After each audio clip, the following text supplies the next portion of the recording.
Us, Os. everyone, us, welcome to the Kyokushin Shuffle and Forever the Student now. So lots happening in the Kyokushin Shuffle world, and let's get straight into it. This is a guest I've been trying to get for the last 10 years. No, I'm joking. We've been trying hard. He's been around the traps of Kyokushin and martial arts for a long time. And as I was just gesturing to Shihan Jim then, he's someone that I've always shaken his hand and said hello, but he's so busy with all the activities and things that are happening in his world. Shihan Jim, pleasure to have you on Forever the Student. Thank you and good morning. How are you? Oh, thank you, Sensei. My pleasure being here, and thank you very much for having me on. Yeah. Been absolutely fantastic. Look forward to the chat. Yeah.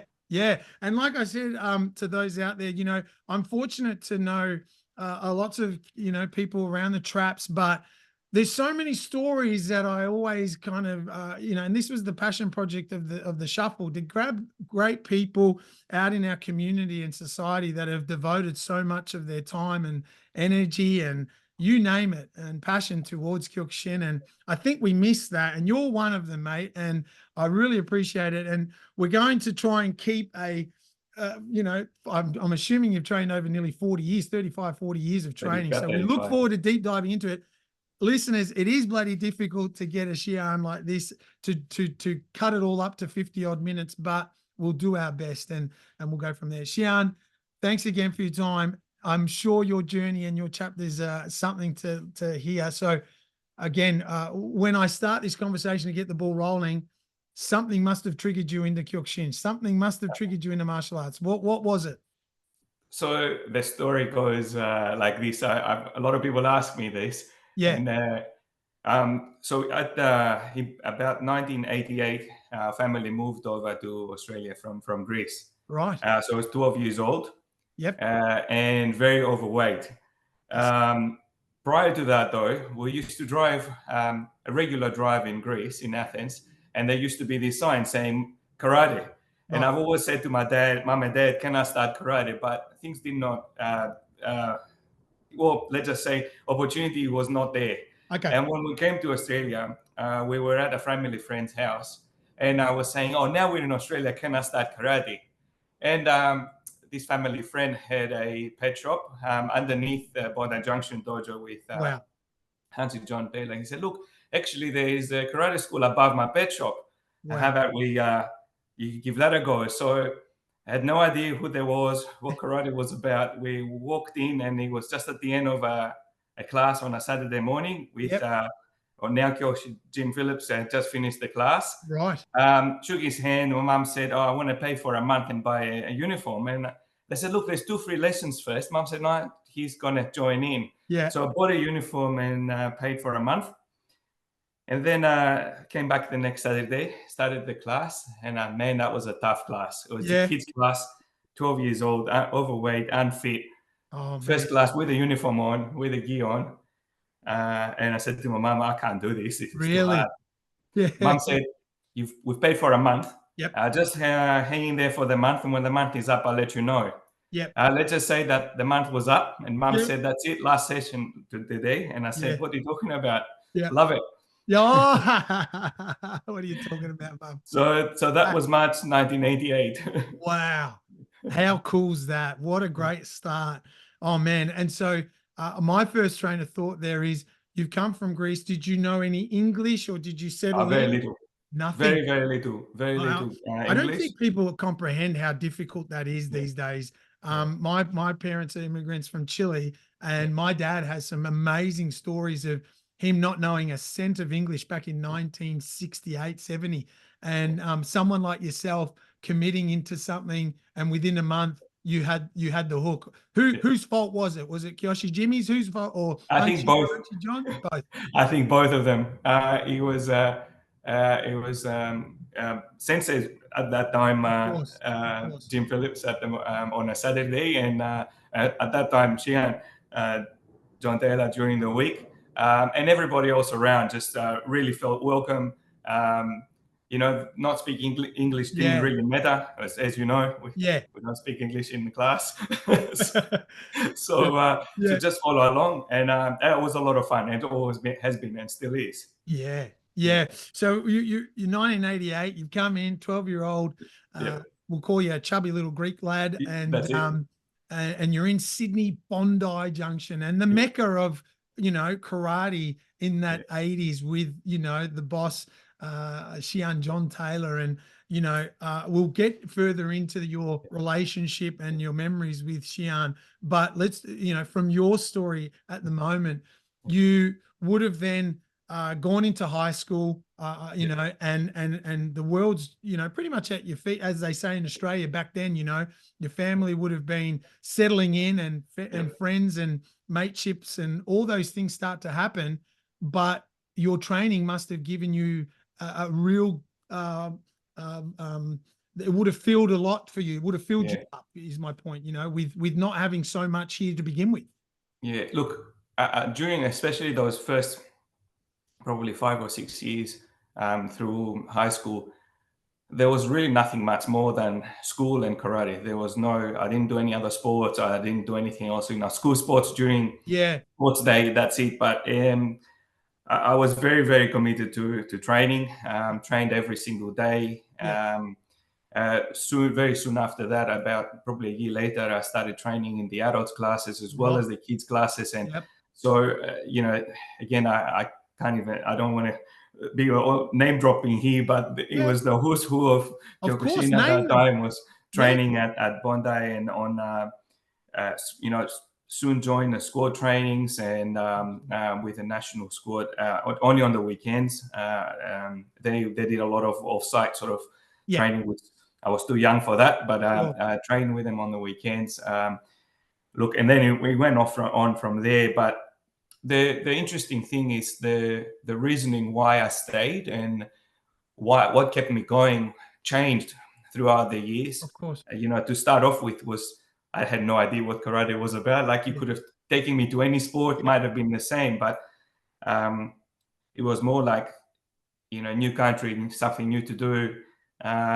Except got very committed to it. The fitness part came back through very quickly.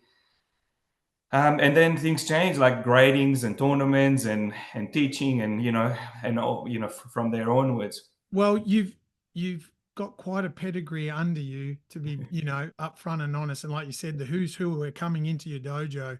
Yeah, The energy, I can just feel it from yeah, afar as we yeah, speak. Of the powerful figures of Kyokushin was yeah, just a handshake away for you. yeah. When you started reaching your teens, and you're starting to drive around now, and you would have just been potentially approaching your Shodan at a young age as well. Yeah. Yeah. Yeah. So yeah, graded to Shodan in 1993. Right. Um, Wow. so yeah, so about what 5 years later, Yeah. Yeah. 5 or 6 years later, yeah.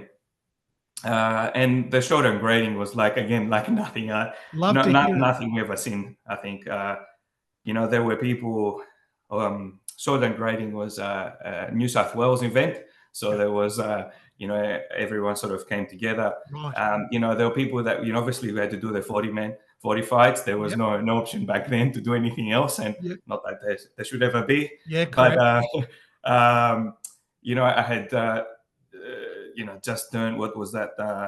Just on 18, maybe. 18, yeah, 18. In fact, I think from memory, I waited to turn 18 so I can do the 40 fights. Yeah. That's how the Kyokushin, Yeah.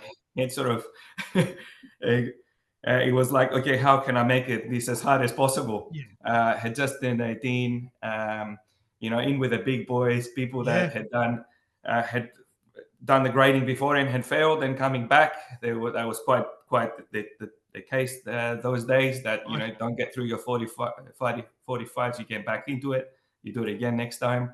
Yeah. um, and yeah, that was a really tough grading, but I think that was some of the I think a defining moment in my life, in terms of this is where you push through, you learn how hard things are and how committed you need to be to get through it, and a significant amount of training of over a year of getting fit and strong Yes. to be able to do that grading, not just pass, Yes. but absolutely smash it. Right? Yeah. That's kind of the mentality sort of I've had since Uh, then. You Uh, you have segued a nice pathway of an 18-year-old Greek lad, pushing through here in Sydney. And the first thing that comes to mind is when you just said that was what a pathway it would have given you for not just your karate way, but people tend to forget, people like myself and you, we got other things going on in our lives. We, have a career, and your career has taken you as well. So I'm no doubt karate at that phase at 18, 19. Did you end up going to university after that? Yeah, definitely. Yeah, so I did a Bachelor of Engineering. So I was Right. in basically those days, again, once university started, it was um, karate, uni, home. Yeah, That was about it, yeah, sure.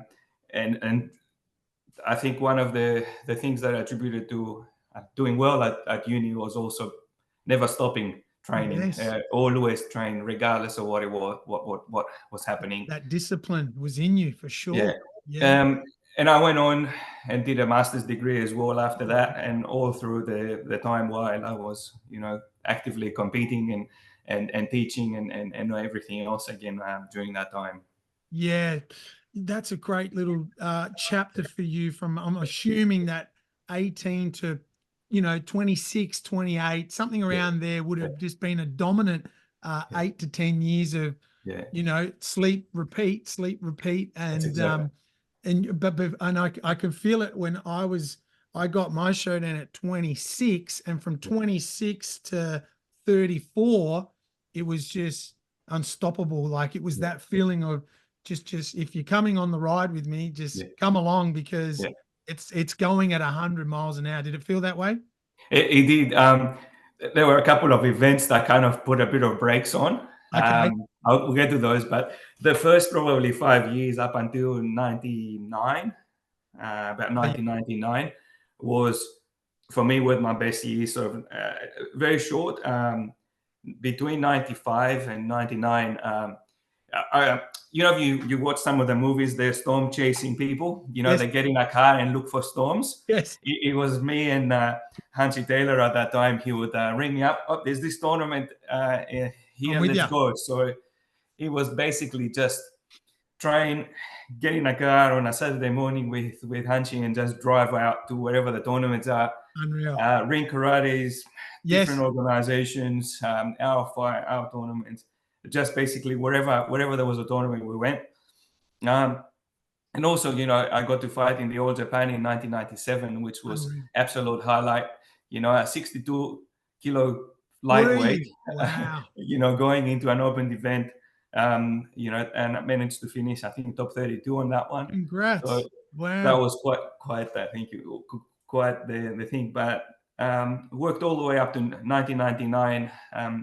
Just beginning of 99, Hansi said to me, we need to start thinking about more grading and all. What else you want to do? Yes. I was needed at that time, and Yes. I said to Hansi at that time, I said, look, I don't want to be the same as everyone else. Yes. I've ticked these boxes. I've done Yeah. what's in the syllabus, done the time. Yes. I teach regularly, but that's what everybody else has to do Right. to get their san done, right? Yes. Or fight nationals done, fight Yeah. international done. I said to him at that stage, there's something that no one's done for a very long time. And I want to reignite this if I can. And he said, what's that? I said, I want to do my 50 man. Yeah. And he looked at me and he said, okay, let's do it. Wow. Good on um, you. Wow. and then the next day he came back to me and he said, the national camp will Yep. be the time for you to do it. Yep. Put my name down. And at that time, obviously, no email. Letters came out. Jim's doing his 50 man. And I'm like, oh my goodness, what Oh, have I geez, what done? have I gone and done? Yeah. so Amazing. did it. So Hold actually, on. You skipped a bit there. Fair enough. You. How old are you? About in nine? no, 24.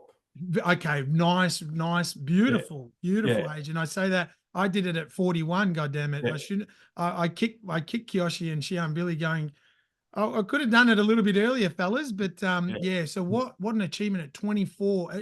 Were you, with all respect, were you married then, or were you just No. okay? You were No, bachelor training. it was just training. Wow. Okay. So you uh, so you accomplished that. Congratulations. What an achievement that would have been. Thank you. And again, that was an achievement. That was good. I really enjoyed that. But at the end of '99, I fought in the nationals Okay. in Sydney, and I broke my arm, Oh, and pretty devastating. I broke it in quite badly. okay. Ended up having a couple of operations to straighten it back out and get all Right. that done. Shit. So I put a bit of breaks, Step back. and then 2001, I fought again in the state and nationals. I came third in the nationals, but I broke my arm again, Oh, same so, spot. enough. So, Yeah. so again, starting to rethink at that stage. Um, what's happening here? But I was out of fighting for wrong reasons from what I thought it Sure. would be. Sure. And at that stage, I thought, right, there's got to be one more. And then Hanshi again came to me and said, look, we're going to run the world tournament in 2006. I see.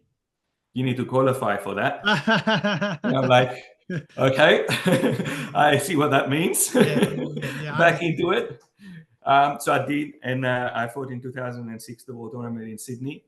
Well, Did finish the top 16 there, but that was the end for me in terms of good on you. fighting. It was got married as well in that year, so I thought that's time for a new chapter. Yeah. So it was as soon as the tournament actually was over. Came back from sorry, I got back a step. We got married. Yes. Went the honeymoon, and throughout the honeymoon, he was getting ready for the tournament, shit. for the world tournament. So, getting up early in the mornings, riding up and down the steep hills in Athens. It was Oh, wow, in summer. Greece. Yeah. It was an amazing, I guess, honeymoon as well as Yes. getting ready for a tournament 4 weeks after we got back. Very good. And then as soon as the tournament was over, right, what do we do now? Start looking for a place to start a dojo. Right. And that was the beginning of the dojo, running my own dojo, 2007, and established what now is the Kuji dojo in Kuji. I see. And about 4 years later, 2011, was time for the next step, and that is to have a full-time dojo. I see. So I moved on, renting a shop and starting the dojo Marubra Kyokushin Karate is where we are at the moment. Say that again. The Marubra Kyokushin Karate, same place. Marubra. Yeah, Marubra. Where we are at the moment. Yeah, right. So that's been there since 2011, roughly. 2011, yeah. Wow, congratulations. Look at that. See, this is interesting stuff for me. I love hearing it. And it's appreciative of your timeline there in, like I said, in trying to move it along. But I think one of the key things that popped out of that was how a fighter transitions into running a school and sharing the, I guess, IP and collateral of your teachers, your seniors, and then adding a little bit of your personal, way of what you wanted. How back then when you started it, it's a big sacrifice. Some of us have gone through it, and you want what's best. You need to represent your teachers and Hanshi John and those above you with the utmost respect of, going, okay, you've done it. Now I'm having a shot here. And while I'm doing that, I've got a job. I've got a family I'm trying to raise and bring up. And they went through those challenges as well. And it's something that in hearing it from you, you went through the steps similar. I went through the steps similar to what you did as well. And it's not a coincidence, but with, again, the pedigree that you came through, it was just the way. It wasn't it. It was just the way, and you just went head down, bum up. That's what we're taught to do. I think Hanshi had a way of that kind of putting pressure on you, but without putting pressure. Right. Yeah. So it was that. I think my dad was the same. Okay. I'm not telling you what to do, Yeah. but Yeah. you know, if you want to do it right, this is how you do it. Sure. And there's no, for me, those that know me, when I start put my mind on something, Yeah. it's all in. You know, Yeah. it's not half-hearted Yeah. things, and that's sort of kind of how I've that's kind of the way of life for me. I think again, because of your relationship with Hanshi, which if you don't mind us bringing up, and we respectfully acknowledge his passing, and I was really waiting for the time to communicate with you in a respectful way of obviously the loss of such a massive figure of Kyokushin here in Australia and the world. We respect that as well, and you would have had him by your side, and you would have, you know, to have such an influential figure, as well as you're gesturing your father, and I'm sure your wife, in helping you with decisions and what to do and how to hold. I call it holding the torch, holding the flame for Hanshi Eddie Emin and Shihan Billy for me. And you've got a similar thing for your Hanshi. And when you've got these people, such an influential person, and they want what's best for you, and they've guided you through so much, the ups and downs, it's such a honor, but then it's such another thing as well. What were some of those special moments for you that you just, you know, like to share with some of us? I mean, because there would have been so many, and you would have been talking to him daily through that chapter of you starting the dojo and all these achievements that you've accomplished. And then, you know, yes, those last couple of years would have been extremely difficult, but there's so much beauty that I'd love to hear from you as well, that others would not have heard, like me. And that's why we're doing this, to hear, wow, what a day that would have been, or what an accomplishment. Honestly, Sensei, there are so much. There's Yeah. so much. Yeah. So much. Yeah. You pause for a sec? Yes, absolutely. Yeah. There's so many times. There are so many good stories, funny stories, sad stories. There's a whole heap of stuff. I'm wondering whether it's best to start in reverse chronological. Yeah, I could imagine. There are there's lots of special times. No doubt. Not having many relatives in Australia, and when we kind of grew up as honestly, Hanshi was the closest person to me outside home, right? No doubt. He's the one that saw me grow. Grow up. Grow through everything. My personal growth, everything, right? Yeah. My family, kids. Yeah. Sorry. Let me jump in. And again, it was with listeners out there. This is what needed to be seen respectfully, Shihan, because your relationship with him was not just from afar. I could feel it a mile away, because I feel it with my teachers as well. And again, I'm here to support you with it sharing, because there's going to be hundreds of people that listen to this, that watch this, that are feeling what you're feeling. And again, I didn't mean it to be in a manner. And this is what people need to understand, how important our teachers are to us. Yeah. And like I said, I'm going to touch on a little subject first, and or big subject, but a little thing first before I go back. But just to understand the impact that Hanshi made in my life. And like I said, many instances, but I think one of the highlights for me was when my father passed away. Right. Like he was there every day. He was there with me. He was visiting my dad. Wow. Dad couldn't speak English, but he was still going. Yeah. You know, always rang me up. Yeah. If I didn't see him, how you doing? How's your dad doing? And, amazing. You know, we became very close. Now, Dad passed away 4 years ago. So, you know, so the events happened really quickly. So it was quite hard. Kind of still grieving over my dad, and sort of kind of all that with Hanshi happened as well. But kind of that's the end result.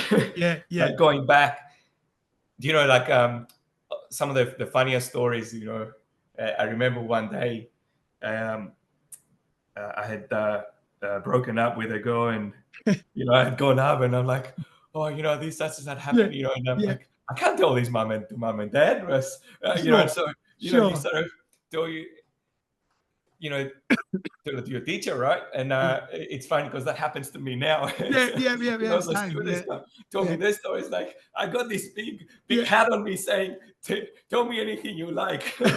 Yeah. Yeah. I'm here to support you. But Yeah. that's what we are as teachers as well, right? That we and that's what he became for me. It was Yeah. sounding board at times. You know, when I had a decision to make, you know, hey, what do you think about this? You know, introduced him to my now wife, Amazing. Eva, and I said, oh, he's my new girlfriend. Yeah. And then he came a couple weeks later. He said, I think that's the one. I think you should marry Amazing, her. isn't it? And I'm Yeah. like, yeah, I was waiting for you to tell me that. What a special moment. Yeah, that's a great one, isn't it? Yeah, the girlfriends and Yeah, those times, and who do I speak to? What's going on here? yeah, And recognizing you would probably be in a training and you're not your normal self, and yeah, there's something you want to talk about, and it's no, yeah, I got nothing to talk about. Oh, you're not the same person. And then when you're happy, when you've met the right person, yeah, things go the other way. Hey. yeah. Yeah. Well, But that was some really cool reflections of Hanshi there. And I'm sure the overseas trips, yeah, overseas trips are you know, they're yeah, 10 times what you learn here, aren't they? yeah, And I mean, what I'm kind of alluding to here is the respect that Hanshi and you seeing that right side by side when you guys were in yeah. Japan and overseas. Yeah, that was interesting actually, and you sort of reflect back, and you know, you look at people, and so you walk together somewhere, and you know, there's Yes. so much respect, so much everything. Like I'm like, and then you know, everyone's like, oh my goodness, I Yeah. can't believe you train with that. You're like, oh, to me, it's just this guy I train with, right? Yeah, I mean, obviously, it's more than that, of course. but and that was the kind of some of the first trips and stuff. We like you kind of don't realize how special things Yep. are. Yep. Yep. And obviously that's different now, but you sort of, but sometimes, you know, things you take for granted. Yep. Um, uh, yeah, you don't realize how lucky you are I to be felt that around these in people. sharing with you. I felt that we just came back about a month ago Yeah, from Japan, and I took a team over, and it was my first trip without Hanshi Eddie. Hanshi Eddie's still with us, thankfully, yeah, but yeah, he can't travel at 92, 93 years yeah, of age. And yeah, that again, that there was a little bit of swagger, I call it, where we knew that Hanshi was around, and you know that aura's around, and you're like, oh, the boss is there. It's all good. Things are fine. And we had that feeling just a month ago where we were like, man, we all have to move on, and we all have to feel, this void. And, for yourself and for the team, and, yeah, um, that controlled a lot of these last couple of years. And again, when I just would shake your hand and rocking up to these last tournaments, how busy you were and yeah, how much involvement and commitment. So now, you've taken up an absolute, larger role, and working your absolute butt off, and you are absolutely holding that torch alive. And I commend you on that. And it's an inspiration, mate, because from afar, it's something that I look up to. And when I wanted to chat to you about it, it was because of this. How are things moving forward, in regards to, this big void? yeah. That we look, things are moving really well. Good, good, good. As I think most people are now aware, um, we have kind of tweaked a little bit our name Sure. with Matsushima Kyokushin Australia, which signifies obviously our alignment with Yep. RKO Matsushima, Yep. and that unites us a bit closer with our world organization, as well as a bit of a fresh start as well, Yes. and uh, yeah, just a bit of a fresh start as well. Yeah. No. That's fair enough. Yeah. Um, the the the dojos, the branch chiefs within the organization, we are working really well together. Yep. And currently just basically building up our foundations a bit more with the times, I suppose. Yeah, no, And refreshing to hear. Yeah, yeah, creating those bonds, yeah, yeah, and you know, aiming quite high yeah, yeah. in I guess systematic and a more professional way of doing things. Yeah, what's the space? I think. Yeah, that's good. That's a nice segue of another avenue, and I appreciate you sharing that with the organisation in a quick summary. Yeah. You yourself, though, you're you know, you're a fighter of a younger age. You've got the pedigree under some you know, impeccable teachers. How are you teaching Kyokushin in the last 5 years, for example? How have you taken your role as the Shihan and that community of Marubra? How are you?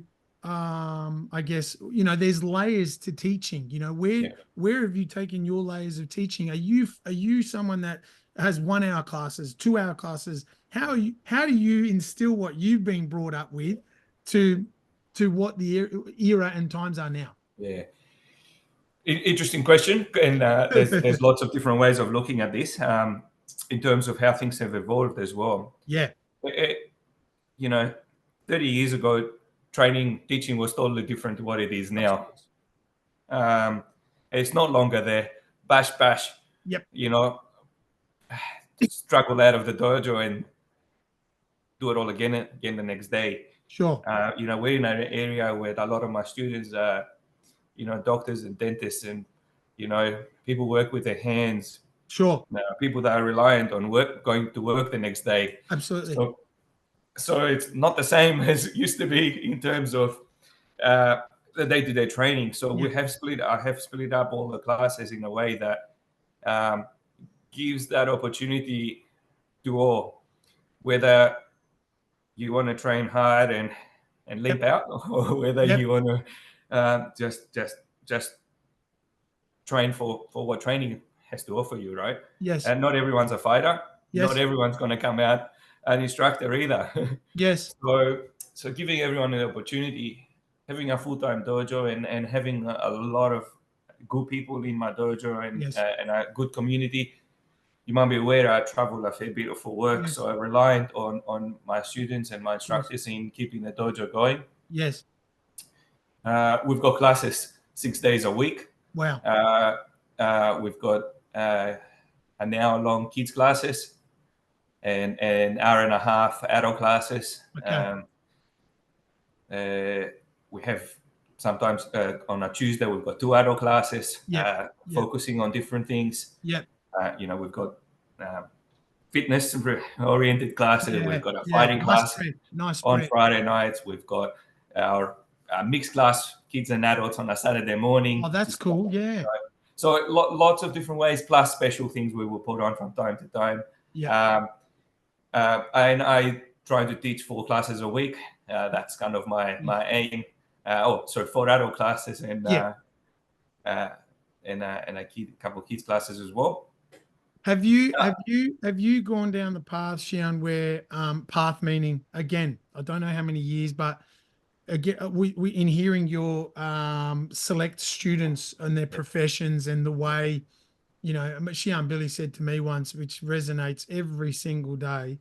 Not everyone's going to be like you, Pat.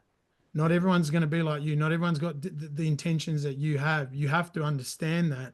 Once you understand that, you'll understand how we have to adjust as teachers and dojo operators around those that, you know, have no intention of fulfilling the instructor commitments, because it is hard, and as a fighter. So then what else is there? And what I'm alluding to is, have you gone into your teachings of in like a circle? I call it in the circle of going, hey, what's Kyokushin doing for us now? Yeah. Look, yes. Yeah. And you touched on something here, the difference between an instructor Yes.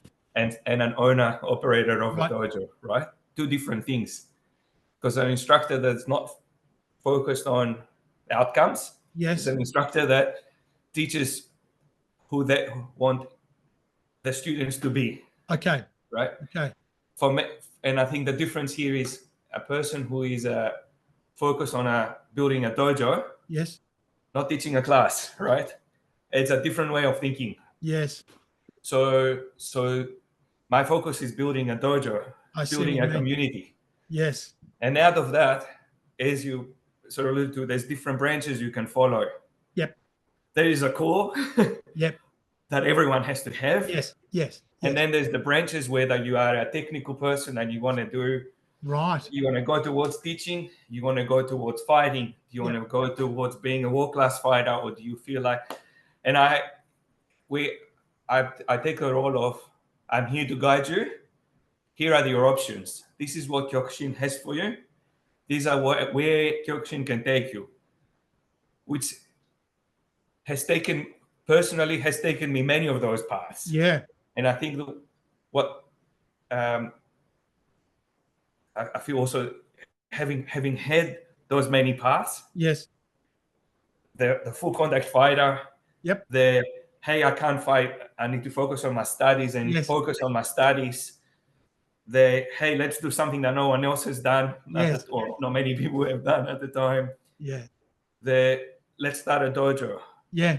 The let's start a community. Now it's let's lead this organization. So yeah, wow. So there's a whole different things, and I've had an ability or an opportunity to taste all of those. Yeah. So it's almost like you open up a book. Yeah. And different chapters, and you say, hey, which one do you want to follow? You can follow all of them. Yep. But which one do you want to follow? Because we can guide you to wherever, and we've got the tools. Understood. And the opportunities to be able to guide everyone along the way. You have the template of all of these, and there is a method to the madness, is how I say it. What a great way to put that, Shihan. That gave me a bit of a there is multiple things that our art offers to us.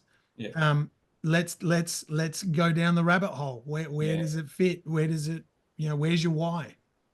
And look, and more to it, more along those is, how do we actually learn and how do we progress? Because again, there are times where you think, oh, I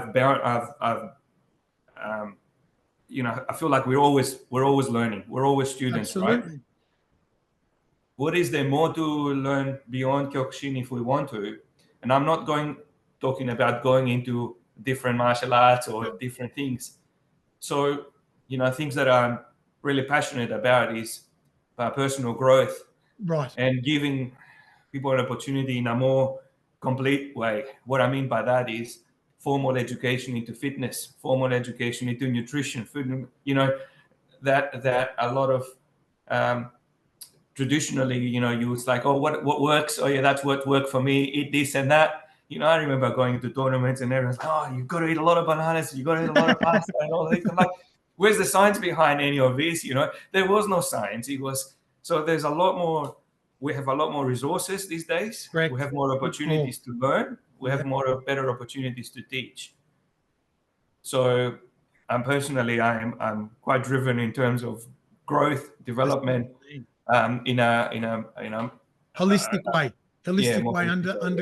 Under what Kyokushin has given us, but now don't shy away or don't ignore those key things. And you're absolutely right. Nutrition, well-being, mental wellness, mental awareness, and well-being of not just, as they say on the certificate, Shihan, we will train morally, physically, spiritually through, daily. And you're absolutely right. There's so many other things out there that can complete us in the Kyokushin banner, right?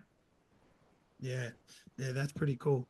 Yeah, Shihan, the part of the angle of now, you've got so much on your plate, you've got good people around you, you've had to build it, what's the word I'm looking for, like cement and have this this around you.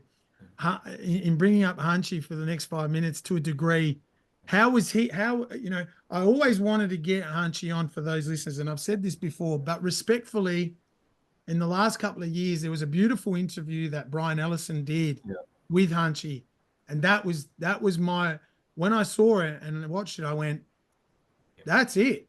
No one's going to be. I'm not here to beat anything or beat anyone, but that is beautiful. That is the Hanshi Taylor that everyone will get to, And I said, no, I'm going to come in on the angle where his students talk and praise him and acknowledge him. How was he seeing Kyokushin over the last 3 to 5 years? He saw 60 years of Kyokushin. I'm sure he would have had these moments at the dinner table or in the car where you're like, oh, here we go. What's going on? Where are we heading now? What can you share with us from that angle? What can I share? I'm going to share something very special for me. Is and something that I've got. There was no issues sharing, but in his last few weeks, we had some very, very good, some private, some not so conversations. But one of the things that he asked me to do and asked me kind of reflects quite a lot of things that it was, he said to me, whatever you decide, however you decide to go forward, trying to break down any barriers that were created by people and work with everyone together. Right. And kind of sums up, I think, there were, obviously, it's well known. It's like, it's there's divisions in Australia, divisions everywhere. But one of the things that joins us, keeps us all together, is that love of Kyokushin, the love of fighting, the love of doing what we're doing, like why we're talking here. Yeah, absolutely. Why we're talking. So if there's anything that sums up how he felt or how he thought, I think that best sums it up. Right. That he wanted us all to work together. Yeah. A lot of people have said it. A lot of people tried. Yeah. I'd love to see us all working closer together in a wider organization, the wider group within Australia at least. Yeah. And I think I'm seeing glimpses of that already. That's good. That's good to hear. This is not a plug for the Nationals, but we do have our Nationals coming up in 8 weeks. Absolutely. So it's open. Our organization's open to anyone. When is that? I should have known, 6th of August. Around early August. Remember? Okay. Yeah. That's all right. Yeah. That's not a good. No. And I guess with what you're saying there and pushing, it's part of the way you were brought up and the way I was brought up with. Everyone all our peers want what's best. And then now that there's people like yourself that, adding the experience and the journeys of the last 30, 40 years, this is part and parcel of having these conversations with people like yourself in making sure that other people hear it.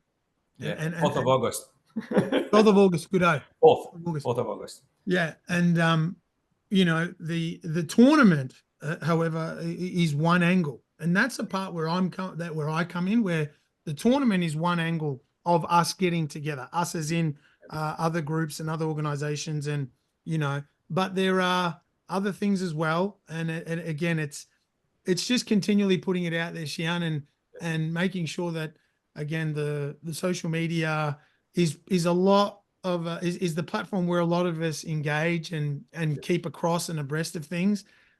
We no longer have the magazine that everyone would buy and see the Hanshi John Taylors bashing the Shihan Jims, in those pictures. But now we have to uphold and continue the language, is what I say. Let's keep the language going. Let's keep everyone across everything. Let's not shy away from that anymore.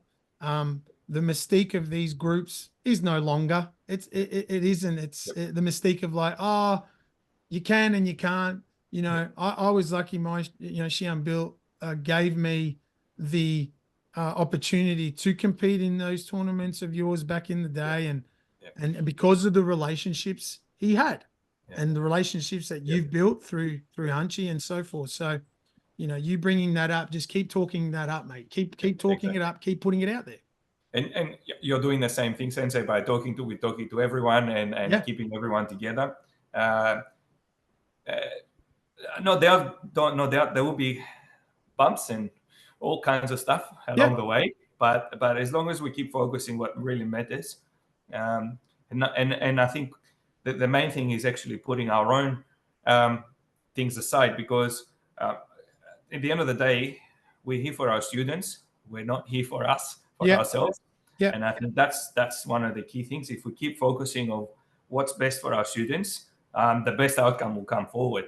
If we start putting personal things along in the way, actually the only people that miss out are the students. Right. And for me, it's all about the students. It's all about the people that they're going to be the next. They're going to keep continue this following after us. Exactly. Well said. That is music to my ears, as they say. And again, the more we push, meaning not aggressively, the more we just push the way our peers and our teachers have, the better we will all be across things. I think communication, as you gestured in the 90s, for example, wasn't as good as the communication can be now. Like I tell others, you can connect with me in a heartbeat. There's 4 platforms you can connect with me: email, Facebook, WhatsApp, Zoom. It just continues on. And I think, us being in the professions that we're in, you being in Sydney, me being here in the Surf Coast, when would we have been able to have, spoken like this? And because of the technology, I think we're now seeing and passing on to others that there's ways of doing this and communicating. That is the biggest one. And today you've shared a lot with us. Again, in this, again, to everyone, I said to Shihan, how we fit your journey in 50 minutes. And like I've done with the other Shihans that have done 40, 30 plus years of martial arts, I don't know how I do it. I don't try to be rude in cutting the time to a degree, but your journey from afar, Shihan, is inspirational. I did not know your 12-year-old self came from Greece, and I can't wait to, the listeners to put your comments in and acknowledge Shihan on that. And not only that, how he's built a life here in Australia with his family as well. And Shihan, you got the floor for the next couple of minutes. And again, it's just your chance to acknowledge and say what you wish, to those that listen to the podcast. Thank you. First of all, thank you for having me on. Like we said before this call, we said we can't fit much on. We fit on a lot more to say. Look, I'm just. I think one of the things that I love to say is, I just love doing what I do. Yeah. That's all it actually is, right? Right. Those maybe listen that don't do karate or want to have a way forward. I'm not here to push Kyokushin or to push anything specific. All I'm saying is commit to what you do to something and just build on top of that. Yeah. You've seen people over the years try this and try that. Right. Actually, I know I haven't done any other martial art other than these, and I haven't had any other teachers full time other than Hanshi Taylor. It's given me opportunities that wouldn't have otherwise had in my life. Given me focus, ability to focus that's on study or whatever else I do. Yeah. If it's a bit of an advice to people, it's just that's it. Stick with what you do. Yeah. Be good at it. Become good at it. And that's it. Yeah. Well, you're a reflection of that. And again, appreciating your time, because it has been quite difficult for the both of us due to commitments. To the listeners out there, what a beautiful story. I got to be honest, that was really, really magic to hear some base, some insights around your world of Kyokushin and finding out a little bit more. And I hope for the others out there that are listening, this is the reason I'm doing this. It's a passion project, but it means a lot more when we get to talk to people that have shared some special moments in their Kyokushin journey. So Shihan, a big us to you. Thanks again for your time.